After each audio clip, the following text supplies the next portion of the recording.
नमस्कार। नमस्कार, नमस्कार। हम बातचीत कर रहे हैं लेखक, आलोचक, संपादक डॉक्टर हरिराम पाठक जी के साथ दिल्ली से। आईआईटी बाबा अभय सिंह ग्रेवाल को आपने सुना है और जिस तरह से अध्यात्म को सहज भाव से, जबकि जी, आपके हमारे समाज में जो तथाकथित जो भी तथाकथित ना भी कहें तो जिस तरह से हमारे अध्यात्म वाले जो लोग हैं, जो महापंडित कहते हैं अपने आप को, जो बाबा जिनको हम लोग कहते हैं अपनी भाषा में, तो हुँ, उनमें और आईआईटी बाबा की जो समझ है माने जो उसमें आप देखते हैं, वो किस तरह के फर्क, क्योंकि आईआईटी बाबा के विरोधी फिर से नए रूप में सक्रिय हो गए हैं, लगातार हो रहे हैं। उनका कहना है कि आईआईटी बाबा सही ढंग से श्लोक नहीं बोल पाते हैं या श्लोक का उनके पास भंडार नहीं है, फिर या उनके पास उस तरह का ज्ञान नहीं है, संस्कृत का ज्ञान नहीं है, संस्कृत के मंत्रों का ज्ञान नहीं है। फिर उसके बाद उनको और उस तरह से वेद वगैरह और जितने पुराण वगैरह की जानकारी नहीं है। तो अध्यात्म की सहजता को आप किस रूप में देख रहे हैं? और बाबा जो तथाकथित जो बाबा हैं, जो जिनके पास सब कुछ है, चमत्कार तक उनके पास है, मान लीजिए, इनके पास चमत्कार नहीं है आईआईटी बाबा के पास। तो आप इनको सुने समझे तो अब तक किस रूप में इनको देखते हैं और समझते हैं? जी। देखिए आध्यात्मिक ज्ञान बहुत श्लोक याद कर लेने से नहीं हो जाता है। बहुत सारे ऐसे लोग देखे जाते हैं जो बहुत सारे श्लोक याद कर लिए हैं, तो इससे तो आध्यात्मिक ज्ञान नहीं होता है। अध्यात्म जो है वो चिंतन से मिलता है। हम महात्मा बुद्ध का उदाहरण ले लीजिए। महात्मा बुद्ध ने कोई संस्कृत का श्लोक नहीं रटा था और न वेद पढ़ा था, न उपनिषद। जहाँ तक मैं जानता हूँ, उनको वह समय नहीं मिल पाया। हाँ, अध्ययन ज़रूर रहा उनका भी। लेकिन अब कोई यह यदि आपत्ति करता है कि आईआईटी बाबा के पास मंत्र श्लोक का ज्ञान नहीं है, उन्होंने वेद उपनिषद आदि नहीं पढ़े हैं। हमारे समाज में कबीर दास भी पैदा हुए, जिनके विषय में कहा जाता है कि मसी कागज छुयो नहीं, कलम गही नहीं हाथ। जिन्होंने कलम को हाथ से पकड़ा ही नहीं, स्याही को छुआ ही नहीं, फिर भी तो आध्यात्मिक चिंतक थे।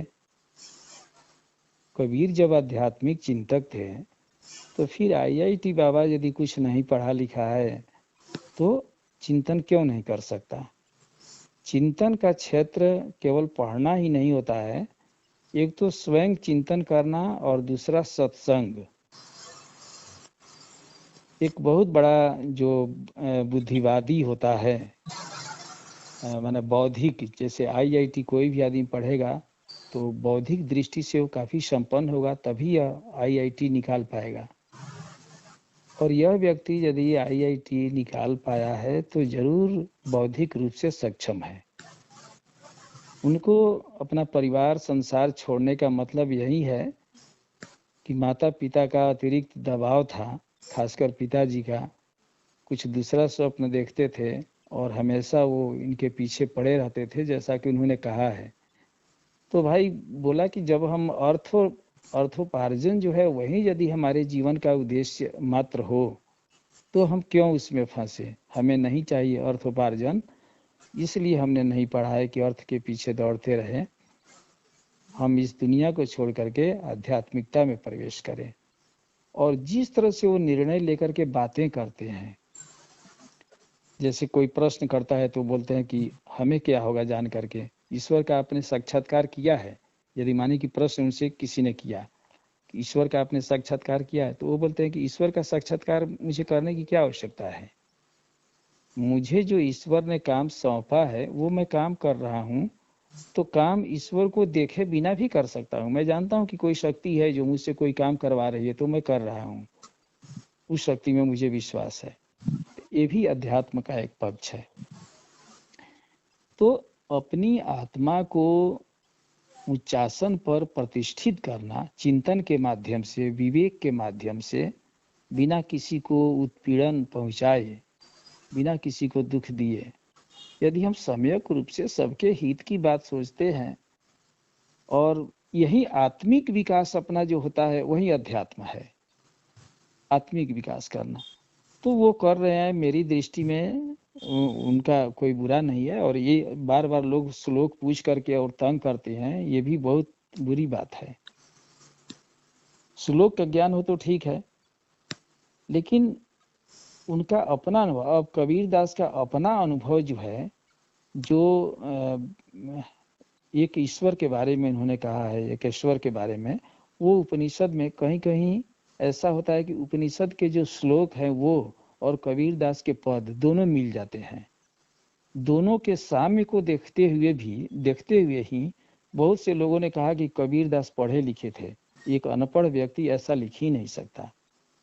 आपके वो बंगाल के जो थे बाद में राज्यपाल विष्णुकांत शास्त्री जी ना, जी, विष्णुकांत शास्त्री जी ने तो सीधे इस बात का खंडन किया है कि कबीर दास पढ़े लिखे थे और उन्होंने जो उनके पद है वो सब कुछ, भले उन्होंने रटे न हो, उपनिषद के श्लोक न रटे हो, वो अलग बात है, लेकिन उनका अध्ययन था, वो मानते हैं। खैर वो उनकी बात है, उनके विचार हैं।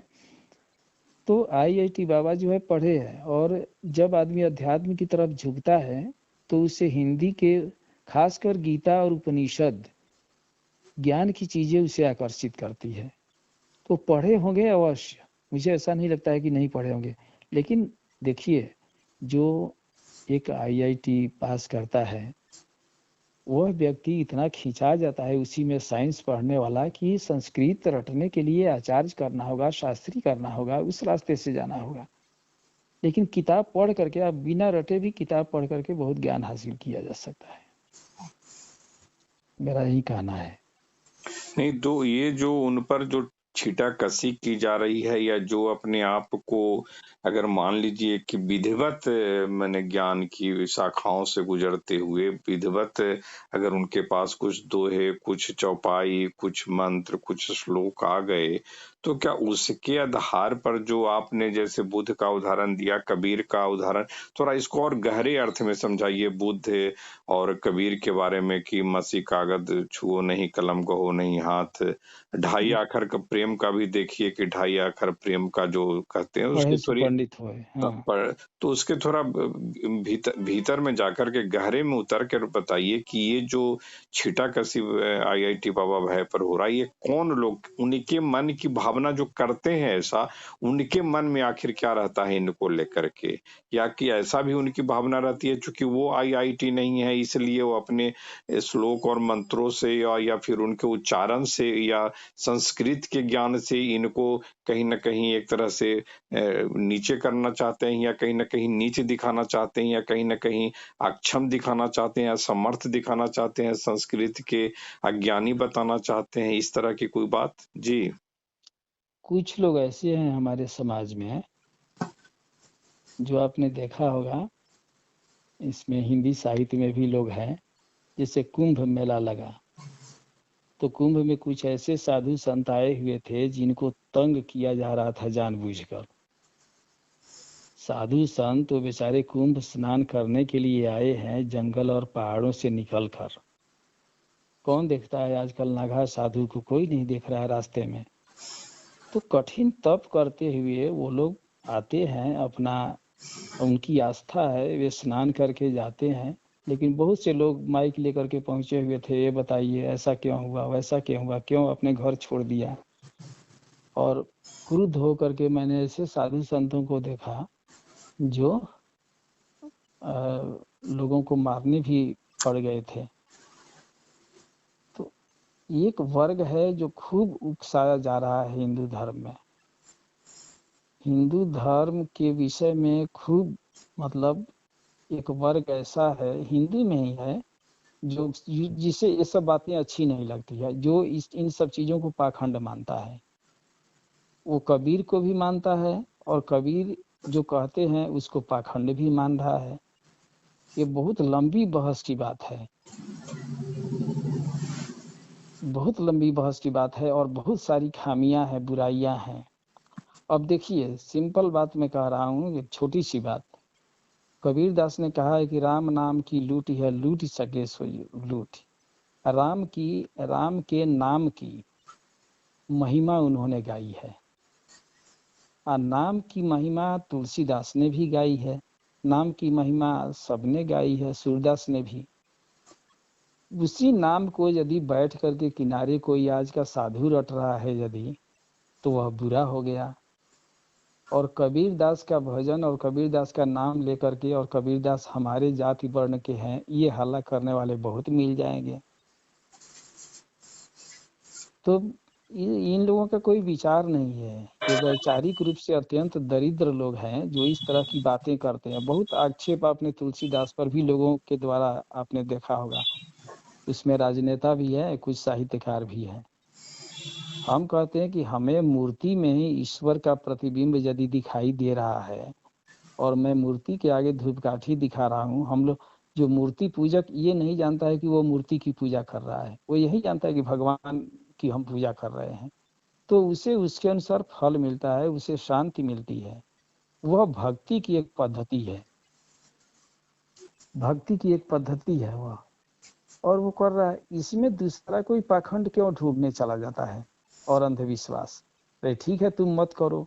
बहुत लोगों ने नहीं किया, महात्मा बुद्ध ने नहीं किया, चारवाक ने नहीं किया, कबीर ने नहीं किया, हाँ, और भी लोग जो हैं, बहुत दयानंद सरस्वती ने नहीं किया, तो ठीक है। लेकिन उन लोगों ने ऐसा तो नहीं किया कि नहीं ये पाखंड है, ये बुराई है, इसको छोड़ दो।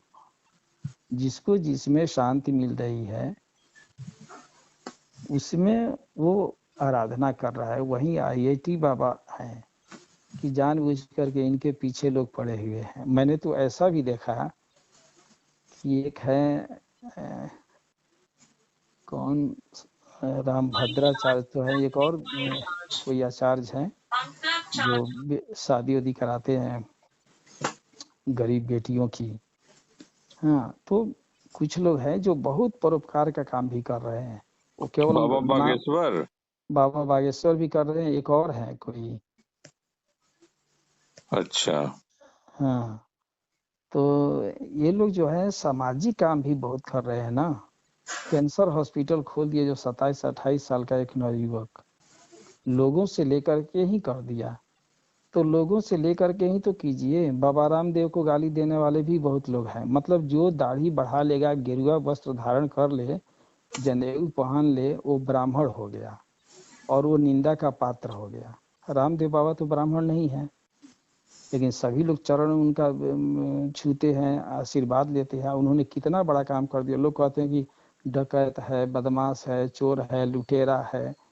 अरे लुटेरा है तो एक लुटेरा बन करके दिखाओ तो, जो एक आदमी इतनी बड़ी प्रॉपर्टी खड़ा कर दिया स्वदेशी के आंदोलन पर लेकर के कि ये सामान जो है खरीदे लोग, हमारे देश की चीज है।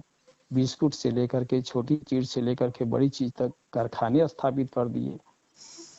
क्या इसका कोई मूल्य नहीं है? एक 55-60 साल का आदमी, अभी 55 साल 30-40 साल का था तभी इतना बड़ा उद्योग स्थापित कर दिया।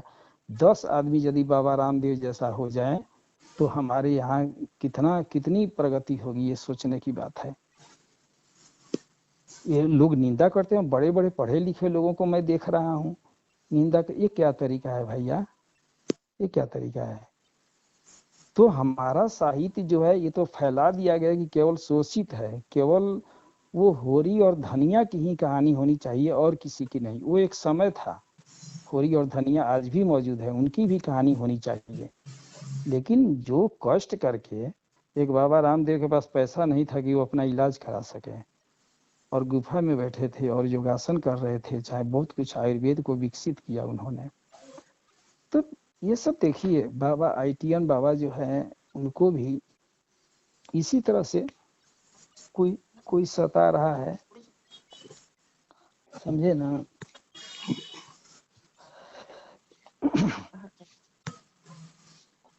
तो अंत में क्या कहना चाहेंगे कि IIT बाबा गहरे उतर रहे हैं और गहरे उतरना लोगों को बहुत अखर रहा है। हाँ, लोग वही बात है, लोग मैंने देखना नहीं चाहते हैं, लोग देखना नहीं चाहते हैं, समझे ना।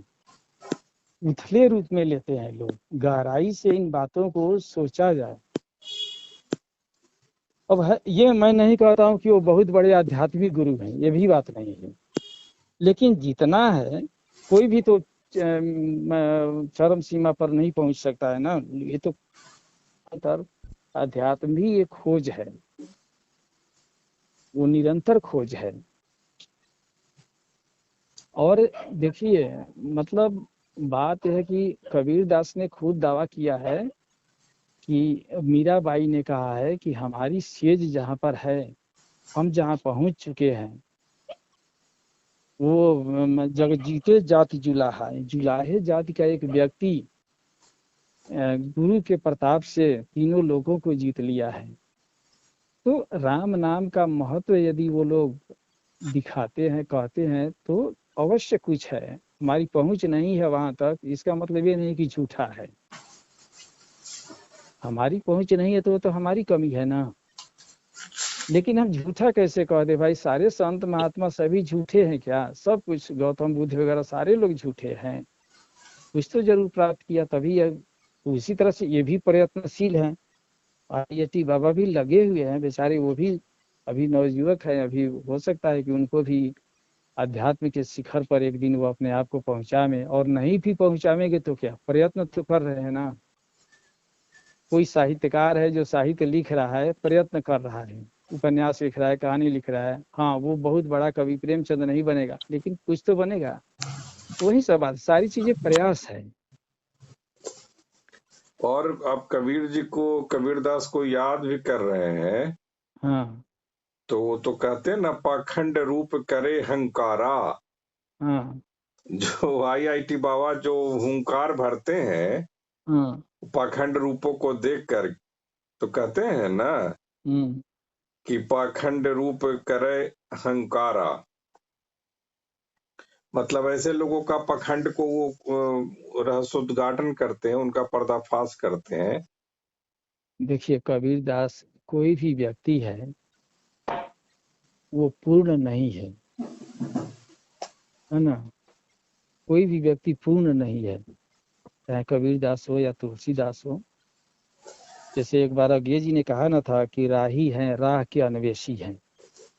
सब कोई राह का अन्वेषी है, जो जहां तक पहुंच गया वहां तक का अनुभव, यही अध्यात्म है। कबीर दास की बहुत सारी चीजें हैं जिनको आप पढ़ेंगे तो आपको लगेगा ही नहीं कि कबीर दास की ऐसी युक्ति है और इतनी छोटी बातें कबीर दास कह सकते हैं। तो ये आरंभिक चीजें हैं, किसकी प्रौढ़ रचना है वो देखना पड़ता है कि रचना कब की है। क्या चिंतन के आरंभ की रचना है, न बाद में प्रौढ़ता प्राप्त किया है, ज्ञान प्राप्त किया है तब की रचना है। रांगी और राघव की कुछ रचनाएं मैंने पढ़ी है, जिसको मुझे मैंने ऐसा लगता था कि इसमें कुछ है ही नहीं, और कुछ रचनाएं वही है जो बढ़िया हैं, उच्च कोट की हैं। तो रचनाकार कब लिख रहा है, आध्यात्मिकता की किस ऊंचाई तक साधक पहुंचा हुआ है। जितनी ऊंचाई तक वो पहुंचेगा, उतनी ऊंचाई तक जब वो उससे लिखेगा तो उसमें गंभीरता आएगी। झीनी झीनी बीनी चदरिया में जो गंभीरता है, वही गंभीरता उसमें भी है कि सभी, एक जगह कहा है ना, मैं उसका ये कर देता हूँ कि दोनों एक ही रास्ते से आए हैं, हिंदू और मुसलमान, दोनों में क्या फर्क है। एक ही रास्ते से सब कोई, एक ही रास्ते से शेर और बकरी आती है, तो दोनों में फर्क नहीं है। ये सब आध्यात्मिक चिंतन वाला व्यक्ति ऐसा नहीं कर सकता। कहीं कहीं कबीरदास की जो उक्तियां हैं, वो दिन भर रोजा हनत है, दिन भर क्या लिखे, दिन भर रोजा रहते हैं और बाद में गाय हनते हैं, कहीं दूसरे को है। ठीक है, वो अहिंसा के ऊपर उन्होंने चर्चा की है। हाँ, लेकिन ऐसी बहुत सारी बातें हैं जो मुस्लिम समुदाय को भी बुरी लग सकती है और हिंदू समुदाय को भी बुरी लग सकती है। वो सामान्य आचरण की बातें हैं। लेकिन यह भी तो है ना कि कहते हैं कि राम गुण न्यारो न्यारो न्यारो, यह भी हाँ कहते हैं। हाँ, वो भी कहते हैं राम का, उसी राम का नाम लेते हैं, लेकिन उनका राम जो है दशरथ सुत नहीं है। चलो कोई बात नहीं है, लेकिन राम तो है ना नाम। वो तो माधव का भी नाम लेते हैं। यह भी कहते हैं कि संतो आबे जाय सो माया, यह भी हाँ, कहते हैं। वो भी कहते हैं, माया कहते हैं। तो मुक्ति का मार्ग सुझाते हैं ना, कि आना जाना जो है उससे छुटकारा, यही हमारा उपनिषद भी कह रहा है, आने जाने से छुटकारा। अपना सारी चीजें तो उनकी उपनिषद से मिलती है। मोक्ष की प्राप्ति के लिए तो उपनिषद भी कह रहा है, और मोक्ष की प्राप्ति तभी होगी जब आने जाने से आदमी को मुक्ति मिलेगी, तो हम लोग आवागमन से। आगे भी इस पर संवाद करेंगे। फिलहाल जो आपने समय निकाला उसके लिए आभार, नमस्कार। जी नमस्कार नमस्कार।